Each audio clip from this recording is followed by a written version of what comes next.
नमस्कार, मैं हूं संदीप केरकर और आप देख रहे हैं गोवा का पहला हिंदी चैनल राष्ट्र टीवी।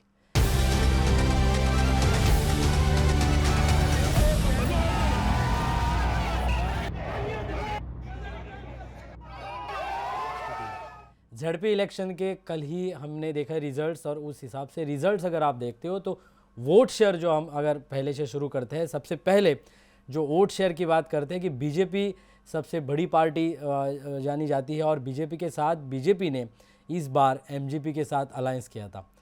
अलायंस के साथ बीजेपी ने और इंडिपेंडेंट्स के साथ भी अलायंस किया था। तो बीजेपी, एमजीपी और इंडिपेंडेंट्स, अगर वोट शेयर अगर हम देखते हैं इस बार तो बीजेपी का वोट शेयर 40% रहा, कांग्रेस का वोट शेयर 18% रहा, आरजी जो रीजनल पार्टी है, लोकल आरजीपी पार्टी, उनका रेवोल्यूशनरी गोवंस का वोट शेयर 9.15% रहा, आम आदमी पार्टी जो नेशनल पार्टी है उनका वोट शेयर 5.35% रहा और Goa forward party again a local party जिसका अलायंस कांग्रेस के साथ था, उनका वोट शेयर 4.96%।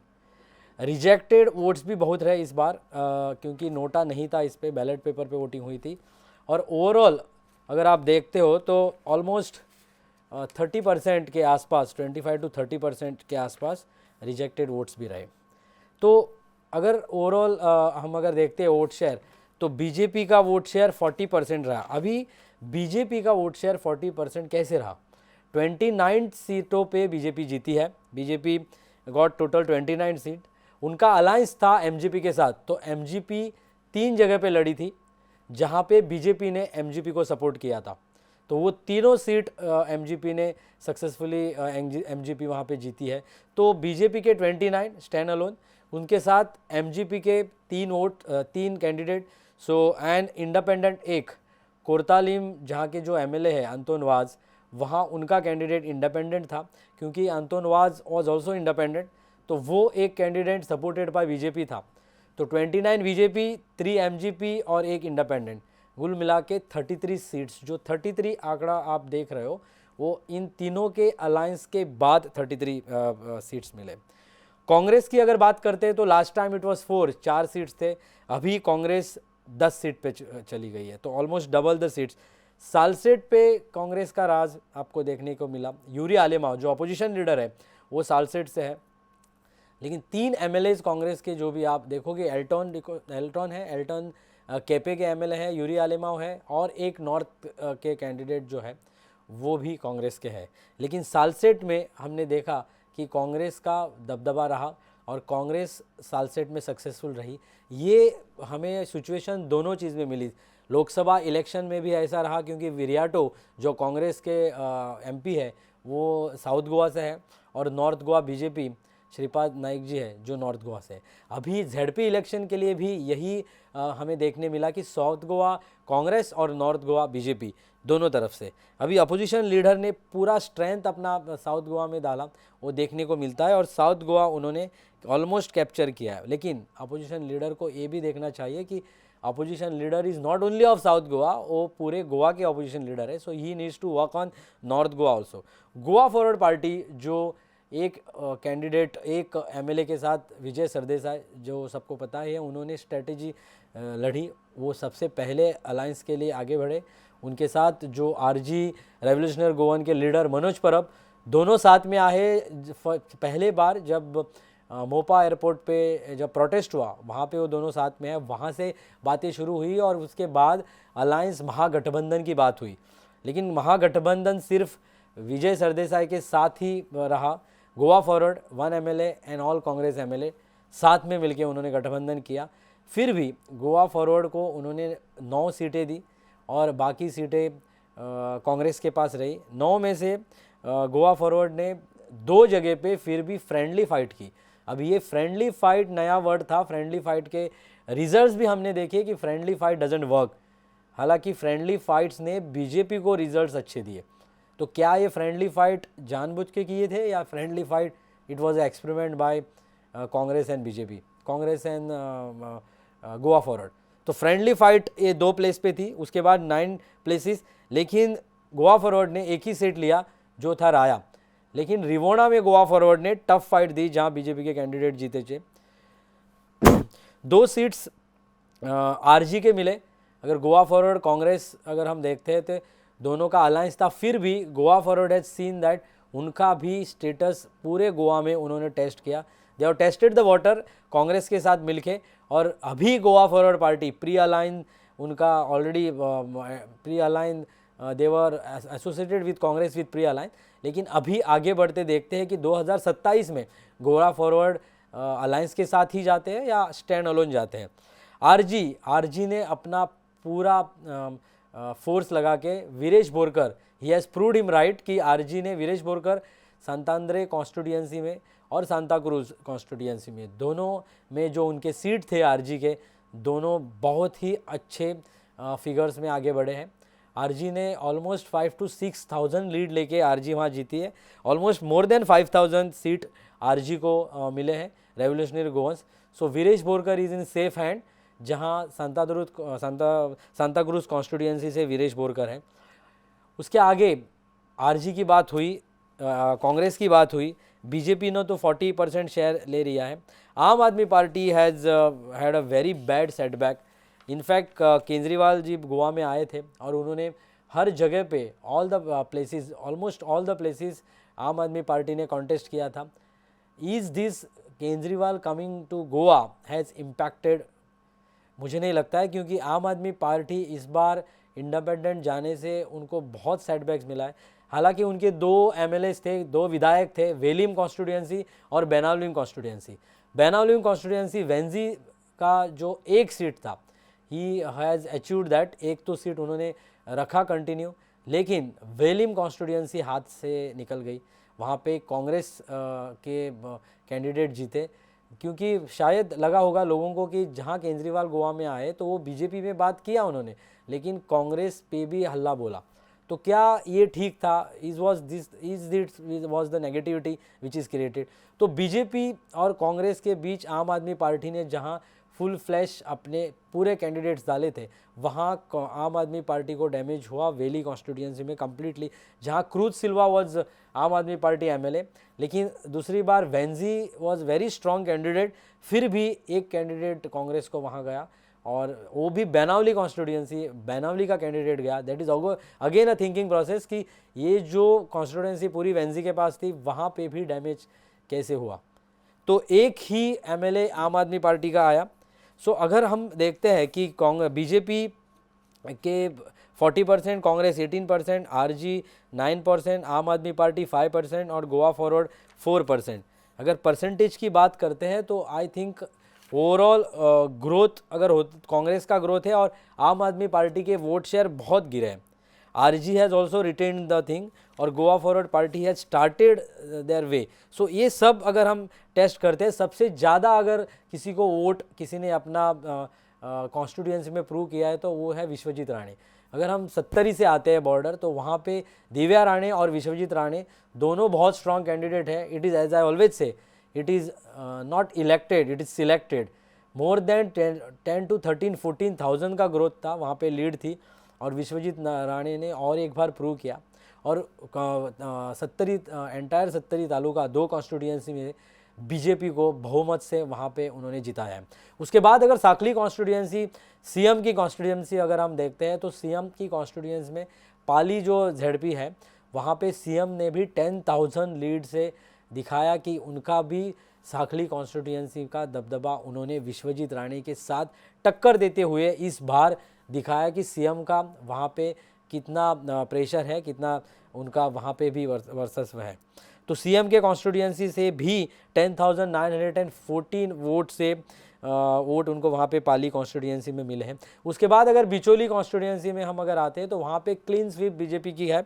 वहाँ पे फिर से एक बार सीएम का डॉक्टर प्रमोद सावंत ने वहाँ पे प्रूव किया है विथ चंद्रकांत शेट्टी जो वहाँ के एमएलए हैं। वहाँ पे माड़ूंगी के झड़पी, बिचौली के झड़पी, वहाँ पे जो भी कॉन्स्टिट्यूएंसी में 2 झड़पी सीट्स थे, वो ओवरऑल बीजेपी वहाँ पे बहुत स्ट्रॉन्ग दिखी। तो BJP is in very safe hand. उसके बाद अगर आप आते हैं तो थीवी कॉन्स्टिट्यूएंसी, जहाँ नीलकंठ अड़नकर की कॉन्स्टिट्यूएंसी है, जो अभी भी फिशरीज मिनिस्टर है, होते हुए भी इनके दोनों सीट्स गिरे। वहाँ पे कविता, जो किरण कांदोलकर की वाइफ है, कविता कांदोलकर, वो वहाँ पे जीती है। हालांकि वहाँ पे गोवा फॉरवर्ड के जो विजय सरदेसाई हैं उन्होंने उनको वहाँ पे सपोर्ट किया था। तो कविता कांदोलकर वहाँ पे जीत चुकी है। तो थीवी इज़ वेरी डेंजर जोन, वहाँ पे रीथॉट करना पड़ेगा, इनिशियलाइज करना पड़ेगा कि वहाँ पे बीजेपी को सोचना पड़ेगा कि ये कॉन्स्टिट्यूएंसी कितनी कहाँ नेगेटिविटी पे गई, क्योंकि ये पूरी कॉन्स्टिट्यूएंसी, जैसे साउथ में नावेली कॉन्स्टिट्यूएंसी और नॉर्थ में थीवी कॉन्स्टिट्यूएंसी, ये दोनों कॉन्स्टिट्यूएंसी में ZP इलेक्शन के दौरान आप अगर देखते हो तो बीजेपी के हाथ से दोनों कॉन्स्टिट्यूएंसी निकल चुकी है। उसके बाद हम आते हैं slightly towards beach belt, the king of beach belt Michael Lobo उनको बोला जाता है। तो माइकल लोबो और शिवोली कॉन्स्टिट्यूएंसी दिलाइला लोबो, ये दोनों कॉन्स्टिट्यूएंसी पहले तो राउंड में हम देख रहे थे कि कांग्रेस आगे बढ़ी थी, लेकिन उसके बाद definitely they have retained the seat कि माइकल लोबो वहाँ पे बीजेपी कॉन्स्टिट्यूएंसी में बीजेपी आई, इवन दिलाइला लोबो के कॉन्स्टिट्यूएंसी में बीजेपी आई। लेकिन शिवोली में एक चीज़ देखने जैसी है कि शिवोली कॉन्स्टिट्यूएंसी में सेकेंड रैंक पे कांग्रेस नहीं है, सेकेंड रैंक पे आरजी है, और वो सिर्फ ज़्यादा मतलब 900 to 1000 वोट्स का डिफरेंस है, लेकिन फिर भी आरजी ने अपना अच्छा होल्ड शिवोली कॉन्स्टिट्यूएंसी में किया है। So revolutionary गोवंस is growing not only in Sant Andre, लेकिन वोट शेयर उनका ग्रो हो रहा है। तो आफ्टर कांग्रेस आरजी आ रही है, मतलब बीजेपी के बाद कांग्रेस गोवा में देखा गया, उसके बाद आरजी, उसके बाद पहले तो आप था लेकिन RG. So revolutionary गोवंस is travelling high, तो दे कैन ओवरटेक कांग्रेस, कभी भी ओवरटेक हो सकता है। तो ओवरऑल फिगर अगर देखें Shivoli constituency after BJP it is RGP which is taking ahead. उसके बाद अगर हम आगे जाते हैं कलांगुट में भी Michael Lobo was very strong, लेकिन अभी हार्डली 600 वोट से डिफरेंस था, और Calangute constituency Michael Lobo definitely BJP वहाँ पे आई है, लेकिन it is a matter of thought, क्योंकि हड़फड़े में जो इशू हुआ, हड़फड़े में जो भी इंसिडेंट हुआ, जो आग लगी थी पब में, उसके बाद बहुत सा हंगामा हुआ। अंजुने के सरपंच के साथ भी वहाँ के वोटर्स इन्फ्लुएंस हुए। वहाँ जो ZP के लिए खड़े थे, वो जो मोगैम्बो थे, टैक्सी के लीडर थे, वहाँ वो भी वहाँ पे कांग्रेस पे खड़े थे। So these all I think may have impacted Michael Lobo. Really he is right now in the safe mode, क्योंकि पर्रा सुकुर साइड अगेन रोहन खौटेज इन्फ्लुएंस है और यहाँ पे माइकल लोबो का इन्फ्लुएंस है। तो दोनों का इन्फ्लुएंस, टूरिज़्म का भी बैट है, टूरिज़्म मिनिस्टर भी है। तो Michael Lobo right now in a safe hand, लेकिन आगे चल के माइकल लोबो को वहाँ पे काम करना पड़ेगा। हालांकि ये दो कॉन्स्टिट्यूएंसी बीजेपी के पास है। उसके आगे सालीगांव कॉन्स्टिट्यूएंसी अगर आप देखोगे तो वो बहुत सेफ है। केदार नाइक, जो केदार नाइक सालीगांव कॉन्स्टिट्यूएंसी पे के MLA है, they are both in a BJP hand, क्योंकि यहाँ पे पूरा, जैसे मैंने कल भी बोला था, मेंशन किया था specially, Jay Salgaonkar is in BJP, may not be in BJP in future, but अभी तो बीजेपी में है। Dilip Parulekar again a strong candidate in BJP, ex tourism minister of Goa. Then you come back to Kedar Naik, जो अभी बीजेपी में है, स्ट्रॉन्ग होल्ड है BJP में, उनका सरपंच भी रह चुके हैं काफ़ी सालों में। सो केदार नाइक, जय सालगांवकर और दिलीप परोलेकर, तीनों BJP, opposition is very less, तो वहाँ पे आपको डेफिनेटली बीजेपी सीट आनी ही चाहिए। उसके बाद आगे हम आते हैं तो Taleigao, Babush Monserrate, definitely BJP seat, Jennifer Monserrate, Babush Monserrate is in, although he is in Panaji के साथ तालीगांव का उनका इम्पैक्ट है। जेनिफर मोन्सेरात उनकी वाइफ है, और रोहित मोन्सेरात इज CCP। तो Taleigao is already very clean chit थी, वहाँ पे बीजेपी आई। अगर हम साउथ की बात, नॉर्थ की बात करते हैं, तो नॉर्थ में ओवरऑल बीजेपी का वर्चस्व है, बीजेपी यहाँ पे बहुत स्ट्रांग है। लेकिन एक इंटरेस्टिंग चीज़ थी वो हमें देखने मिली, वो पेडने कॉन्स्टिट्यूएंसी में अगर हम जाते हैं तो वहाँ मोर्जी और हरमल का सीट था। Morjim seat and Harmal both seats थे, वहाँ पे MGP का गढ़ है पेडने कॉन्स्टिट्यूएंसी में, लेकिन पेडने में 4 ZP आते हैं, तोरशा, धारगढ़, मोर्जी, हरमल। लेकिन धारगढ़ कॉन्स्टिट्यूएंसी वेरी क्लीन। तोरशे कॉन्स्टिट्यूएंसी में बाबू आजगांवकर ने इंडिपेंडेंट कैंडिडेट वहाँ पे अपने डाले थे, बाबू वॉज सपोर्टेड टू इट। एक फैक्टर था राजेंद्र कोरगांवकर, जिन्होंने मिशन फॉर लोकल ये फैक्टर बहुत इंटरेस्टिंग रहा, क्योंकि मिशन फॉर लोकल इन्होंने बहुत अच्छे से वहाँ पे काम किया था। एंड ही एंड बाबू आजगांवकर के कैंडिडेट, दोनों कैंडिडेट को 3000 के ऊपर वोट मिले और बीजेपी को भी 3000 के ऊपर वोट मिले, क्योंकि ये ऐसा कॉन्स्टिट्यूएंसी है जहाँ पे तोरशा झड़पी कॉन्स्टिट्यूएंसी में सीएम भी 3 बार जाके सीएम ने भी वहाँ पे कैंपेन किया है। हालांकि वहाँ प्रवीण आलेकर एमएलए है, फिर भी रिस्पॉन्सिबिलिटी जीत आरोलकर को दी थी। तो आगे प्रवीण आलेकर का भवितव्य क्या होगा वो भी हमें सोचना पड़ेगा, क्योंकि his CM is not confidence on Pravin Arlekar, that is why जीत को वहाँ पे दिया गया। और बाबू आजगांवकर ने तो पहले से अपना वहाँ पे सीट डाला था। सो ऑल्दो बाबू आजगांवकर बीजेपी में रहे, फिर भी उन्होंने वहाँ इंडिपेंडेंट कैंडिडेट डाला। अभी तीनों सीट अगर हम देखते हैं, एक independent candidate of Babu Ajgaonkar supported by, दूसरा सपोर्टेड बाय राजेंद्र कोरगांवकर जो मिशन फॉर लोकल है, और तीसरा कैंडिडेट बीजेपी। तीनों का डिफरेंस ज़्यादा नहीं था, हार्डली 200-250 वोट्स का डिफरेंस था। सब ने 3000 के ऊपर वोट्स लिए थे। तो अगला इलेक्शन क्या होगा, राजेंद्र कोरगांवकर, बाबू आजगांवकर और प्रवीण आलेकर, तो सीट किसको मिलेगी, कौन ज़्यादा स्ट्रांग है, इस पे भी डिपेंड करता है, क्योंकि तीनों के डिफरेंस ज़्यादा थे नहीं। लेकिन अगर बाबू आजगांवकर ने वहाँ सीट नहीं डाला होता तो एक तो बीजेपी स्ट्रेंथ में आती, या बीजेपी के अलावा मिशन फॉर लोकल स्ट्रेंथ में आता। तो क्या ये बाबू आजगांवकर को पर्पजली बोला गया था बीजेपी ने, क्योंकि वो बीजेपी में ऑलरेडी थे, आप वहाँ पे सीट डालो तो हम बीजेपी, ये स्प्लिट ऑफ वोट से बीजेपी जीतेंगे, we don't know, there may be chances, ये डिस्कशन हुआ रहेगा। क्योंकि गजानन गडेकर जो वहाँ पे जीते हैं, हार्डली 200 वोट्स का डिफरेंस था। ऑलमोस्ट 3 कैंडिडेट्स थे, ये तीनों कैंडिडेट बहुत नेक टू नेक चल रहे थे। हरमल में अगर जो कैंडिडेट वहाँ पे जीती है, Harmal BJP independent candidate Radhika Palekar जो वहाँ पे जीती है, उनको जो कोरगांव पंचायत से उनको बहुत अच्छा सपोर्ट मिला। सो कोरगांव पंचायत इन्फ्लुएंस्ड वोटर्स, और वहाँ के शायद सभी वोटर्स हरमल के वहाँ पे उनको मिला, क्योंकि वहाँ भी इंटरेस्टिंग चीज़ है। अगर हरमल में अगर राधिका पालेकर जीतती, क्योंकि राधिका इज़ कार्यकर्ता supporter of Dayanand Sopte again a BJP cadre, और वहाँ पे जीत आरोलकर इज़ एमजीपी, और ये सीट बीजेपी को दिया गया था, एमजीपी ने सपोर्ट किया था। हालांकि मोर्जे में एमजीपी को दिया गया था, बीजेपी ने सपोर्ट किया था। तो क्या एमजीपी के कार्यकर्ता को ये नहीं अच्छा लगा और बीजेपी के कार्यकर्ता एमजीपी ने अगेंस्ट काम किया, हमें नहीं पता, देखना पड़ेगा। एक तो फैक्टर था जहाँ सोपटे की कार्यकर्ता थी, तो सोपटे शायद स्ट्रांग बनते, सो जीत आरोलकर में हैव कम डाउन, तो ये स्ट्रेटेजी थी कि वहाँ राधिका को जिताया गया।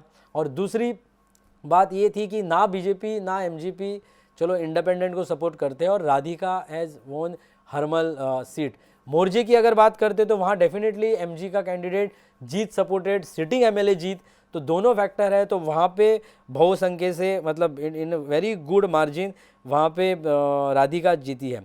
तो एक्स एमएलए दयानंद सोपटे का भी एक इम्पोर्टेंस जो आता था उसको भी ख़त्म किया है। हालांकि लक्ष्मीकांत पार्सेकर जो ex chief minister of Goa थे, वो भी मांद्रे कॉन्स्टिट्यूएंसी से आते हैं। दयानंद सोपटे एक्स एमएलए वो भी मांद्रे कॉन्स्टिट्यूएंसी से आते हैं। और अब जीत आरोलकर जो एमजीपी के कैंडिडेट है, एक यूथ यंग लीडर है, वो भी वहाँ से आते हैं। तो जीत ने अपना वर्चस्व रखा और दिखाया कि एमजीपी कैंडिडेट ही वहाँ जीतेगा, बीजेपी कैंडिडेट वहाँ नहीं जीतेगा। शायद ये स्ट्रेटेजी रही होगी, लेकिन हमें नहीं पता।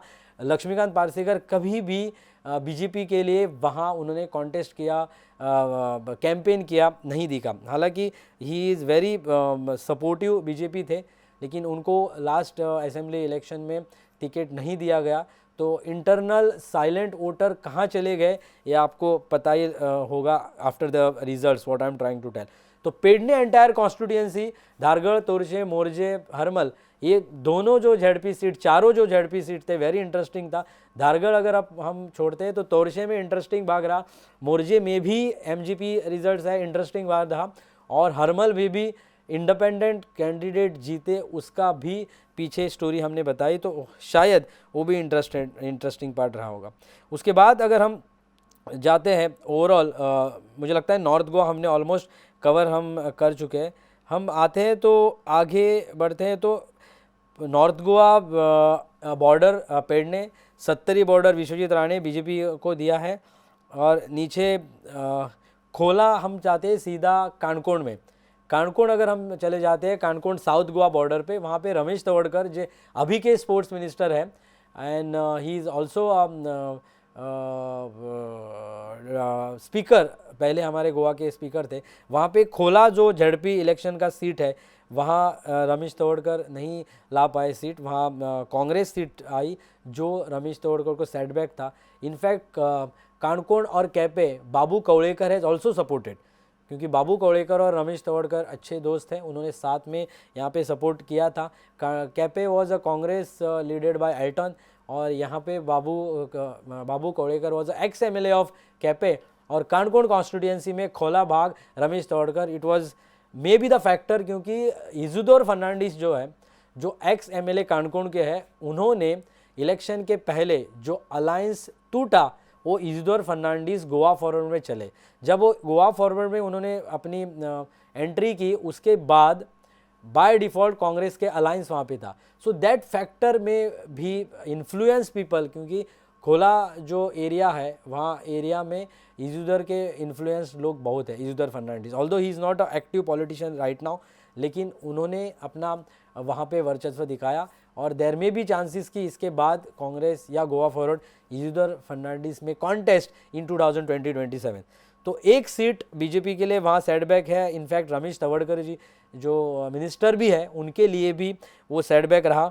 उसके बाद और एक एलेक्स रीजनाल्ड जो कुर्तोरम के कॉन्स्टिट्यूएंसी अगर देखते हैं, इंडिपेंडेंट कैंडिडेट, तो Alex Reginaldo is very powerful in his constituency, फिर भी वहाँ एक सीट कुर्तोरम का कांग्रेस को गया। That is again a thought process की what is the future of Alex. हालांकि एलेक्स ने इंडिपेंडेंट होते हुए भी बीजेपी को सपोर्ट किया है, सो बीजेपी का वहाँ इन्फ्लुएंस कुछ नहीं रहा और वो सीट भी कांग्रेस को गया। सांता क्रूज अगर हम आते हैं, कांग्रेस बाकी साउथ में कांग्रेस हमें पता ही है, नावेली कॉन्स्टिट्यूएंसी पूरी कांग्रेस को चली गई, जहाँ पे उल्लास तुयेकर जी थे और उल्लास तुयेकर बीजेपी के कैंडिडेट रहे। लेकिन दोनों सीट नावेली, पहला धवरली का सीट जो रिजल्ट सुबह आया वो पहला वहीं से आया और कांग्रेस का स्टार्ट धवरली से रहा जो नावेली कॉन्स्टिट्यूएंसी से बिलोंग करता है। हालांकि Navelim constituency is influenced by two big leaders. एक तो रहा दिगंबर कामत जी जो एक्स चीफ मिनिस्टर गोवा के रहे जब वो कांग्रेस में थे, उनका इन्फ्लुएंस भी नावेली कॉन्स्टिट्यूएंसी में है। और इस तरफ विजय सरदेसाई गोवा फॉरवर्ड पार्टी के लीडर हैं, उनका इन्फ्लुएंस है क्योंकि ये दोनों constituency just next to Navelim जो धवरली का जेडपी एरिया है। तो दिगंबर के ऊपर विजय सरदेसाई ने विजय लाया है। सो मिशन विजय जो बात हो रही थी, हर बार विजय सरदेसाई और गोवा फॉरवर्ड बोल रहे थे कि मिशन विजय, तो नावेली में मुझे लगता है कि विजय सक्सेसफुल रहा। लेकिन विजय के लिए विजय एक ही रहा। राया में गोवा फॉरवर्ड ने एक ही कैंडिडेट गोवा फॉरवर्ड के जीते, हालांकि 9 कैंडिडेट उन्होंने डाले थे लेकिन एक ही कैंडिडेट सक्सेसफुल उनके लिए रहा। तो गोवा फॉरवर्ड के लिए एक गोवा फॉरवर्ड MLA और एक गोवा फॉरवर्ड ZP कैंडिडेट। सो 2 गोवा फॉरवर्ड का एग्जिस्टेंस ओवरऑल मिला, लेकिन वोट शेयर उनका अच्छा है, लेकिन कैंडिडेट्स उनके 2 रहे। तो नावेली पूरा कैडर बीजेपी का वहाँ पे फेल हुआ, वहाँ पे कांग्रेस को ये सीट गई। आगे चल के पता चलेगा कि ये कांग्रेस है या इसको कन्वर्जन इनटू गोवा फॉरवर्ड ये कॉन्स्टिट्यूएंसी हो चुकी है, क्योंकि विजय का इन्फ्लुएंस वहाँ पे ज़्यादा है। This is again a challenge to Digambar Kamat, क्योंकि दिगंबर कामत नेक्स्ट टू मड़गांव, क्योंकि मड़गांव के दिगंबर कामत पहले से रह चुके हैं, मड़गांव उनका बेस है। अभी म्यूनसिपाल्टी इलेक्शन में ये भी पता चलेगा जो भी लीडर्स म्यूनसिपाल्टी एरिया में है वो अपना परफॉर्मेंस वहाँ पे किस तरीके से दे रहे हैं। तो मड़गांव बाकी कॉन्स्टिट्यूएंसी जो यूरी आलेमाओं की पूरी कॉन्स्टिट्यूएंसी में, वहाँ तो यूरी आलेमाओं ने अपना वर्चस्व दिखाया है, वहाँ ऑलरेडी कांग्रेस के कैंडिडेट आ चुके हैं। 10 जो नंबर आया पूरा सालसेट में, बहुत अच्छा नंबर उनके लिए है, लेकिन they have to concentrate definitely in the north. Congress ना के बराबर, अगर एक आल्दोना कॉन्स्टिट्यूएंसी हम अगर छोड़ते हैं तो वहाँ पे कांग्रेस ना के बराबर है। Otherwise Aldona MLA has done a very good job. Other than Aldona constituency Congress का कहीं पे भी सीट हमें देखने नहीं मिला। साउथ में अगर देखते हैं तो साउथ में overall Congress has done a good job considering earlier performance. तो साउथ में लोकसभा में भी उनका वही था इम्पैक्ट, वही इम्पैक्ट अभी झड़पी में भी है। तो Yuri Alemao has done a fantastic job, he has prove कर दिया उन्होंने, अपोजिशन लीडर ने, यंग लीडर ने, कि उनको क्या चाहिए। और उन्होंने कल जो उन्होंने इंटरव्यू दी, मीडिया के साथ बात किया, तभी भी उन्होंने बोला कि वी नीड अलायंस। उनको रियलाइज़ डेफिनेटली हुआ है कि अलायंस एक साथ अगर हम अपोजिशन जुड़े तो आगे चल के कुछ कर सकते हैं, क्योंकि उनके रिजल्ट्स उनको दिख रहे हैं। साउथ में और भी सांगे में अगर हम जाते हैं तो Subhash Phaldesai has shown his as a minister and MLA, उन्होंने बीजेपी के लिए जो रिजल्ट्स लाए उसके ऊपर पता चला कि बीजेपी वहाँ पे एग्जिस्टेंस है। लेकिन सुभाष फरदेसाई के कॉन्स्टिट्यूएंसी में Goa Forward has done very neck to neck competition to them. Rivona की झड़पी सीट अगर हम देखते हैं तो बहुत नेक टू नेक कंपटीशन रहा। अदरवाइज सुभाष फरदेसाई को ये बहुत सोचने वाली बात है, क्योंकि इनिशियली हवा हुई थी पूरी गोवा फॉरवर्ड पार्टी की और कांग्रेस की, लेकिन उसके बाद he has manage to take over it. उसके बगल में अगर हम जाते हैं तो वहाँ पे सावर्डे कॉन्स्टिट्यूएंसी है, कुड़चोड़े सावर्डे कॉन्स्टिट्यूएंसी, जहाँ से अमित पाटकर जो कांग्रेस के प्रेसिडेंट हैं वो बिलोंग करते हैं। वहाँ पे नीलेश काब्राल एमएलए है जो पहले पीडब्ल्यूडी मिनिस्टर रह चुके हो, अभी उनका खाता पीडब्ल्यूडी का निकाल के सीएम ने खुद अपने पास रखा है। फिर भी without being a minister Nilesh Cabral has done a good job. लेकिन वहाँ पे जो झड़पी कैंडिडेट रहा, नीलेश काब्राल सपोर्टेड बाय था, वो पहले भी झड़पी कैंडिडेट था, उनका वहाँ पे स्ट्रॉन्ग था पहले से झड़पी के हिसाब से। लेकिन as per the figures BJP has definitely done a good job, और Amit Patkar has failed there being a Congress president और बीइंग अ कांग्रेस के वहाँ अगर अगले बार 2027 में उनको इलेक्शन के लिए वहाँ जाना है, एमएलए इलेक्शन, तो ही हैज़ टू थिंक कि झड़पी के फिगर्स मैटर करते हैं। तो कुड़चोड़े Sawarde कुड़चोड़े Ganesh Gavkar has done a good job, जो अभी के स्पीकर हैं वहाँ उनके भी कैंडिडेट जो बीजेपी के कैंडिडेट हैं वो वहाँ से भी जीत के आए हैं। गणेश गावकर के दोनों झड़पी सीट्स उन्होंने सक्सेसफुली वहाँ के जीत के उन्होंने लाए हैं। तो ओवरऑल साउथ अगर आप देखते हैं साउथ टूवर्ड्स बीजेपी अगर है तो सांगे कॉन्स्टिट्यूएंसी, कुड़चोड़े Sanvordem constituency. Otherwise Salcete has taken over by Congress completely, that needs to be thought about कि और कानकोण में भी डैमेज हमें देखने मिला। हम अभी फोंडा की तरफ अगर आते हैं तो रितेश नाइक जो स्वर्गीय रवि नाइक के बेटे हैं, उन्होंने सपोर्ट किया कोटी खांडे पर, बीजेपी कैंडिडेट उन्होंने वहाँ पे जीत के लाया। उन्होंने बहुत सा अपना भी उनके रवि नाइक जी के बाद अपना भी उन्होंने स्ट्रेंथ दिखाया कि he can take over as a Ponda. Chetan Bhatikar race में डेफिनेटली है, लेकिन रितेश ने भी काम अच्छा किया है, बीजेपी का काम करके वो कैंडिडेट को उन्होंने जीत के लाया। Govind Gawde has again need to be thought about, क्योंकि Govind Gaude is become anti votes बहुत से उनके लिए हुए थे झड़पी इलेक्शन। अगर पिरोल में अगर आप देखते हो, क्योंकि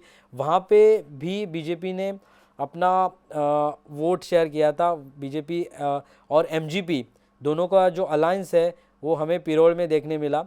अलायंस के साथ एक सीट एमजीपी का वहाँ पे था, जो 3 सीट थे तो 2 सीट मतदार संघ था और मड़कई और पिरोल, और 1 सीट जो था MGP which was in Mandrem constituency.